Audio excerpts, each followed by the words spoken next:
আসসালামু আলাইকুম। ডেলি প্রবাসী নিউজে আপনাকে স্বাগতম। সুপ্রিয় দর্শক, দেশ এবং প্রবাস যেখান থেকে যুক্ত হয়েছেন আপনাদের সবাইকে জানাচ্ছি আন্তরিক শুভেচ্ছা।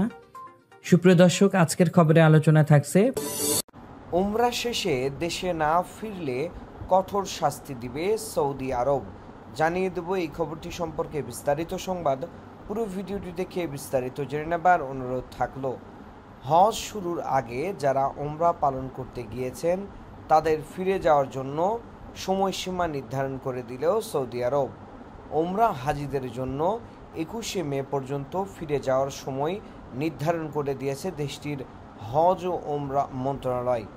গালফ নিউজ জানায়, সৌদির হজ ও উমরা মন্ত্রণালয় থেকে বলা হয়, যারা উমরা পালন শেষে ফিরে যাবে না তাদের জরিমানা, দেশ থেকে নির্বাসন এবং 10 বছরের জন্য পুনরায় প্রবেশের উপর নিষেধাজ্ঞা আরোপ করা হতে পারে। সৌদি আরব উমরার জন্য 90 দিন মেয়াদের ভিসা দিয়ে থাকে। যাদের কাছে উমরার ভিসা রয়েছে তারা আগামী 15ই জিলকদ পর্যন্ত সৌদি আরবে প্রবেশ করতে পারবেন। সৌদির হজ ও উমরা মন্ত্রণালয় জানিয়েছে, ভিসা যেদিন ইস্যু করা হয় সেদিন থেকে 90 দিনের হিসাব শুরু হয়। এতক্ষণ আমাদের সঙ্গে থাকার জন্য অসংখ্য ধন্যবাদ। পরবর্তী সংবাদ দেখার আমন্ত্রণ জানিয়ে শেষ করছি এখনকার সংবাদ।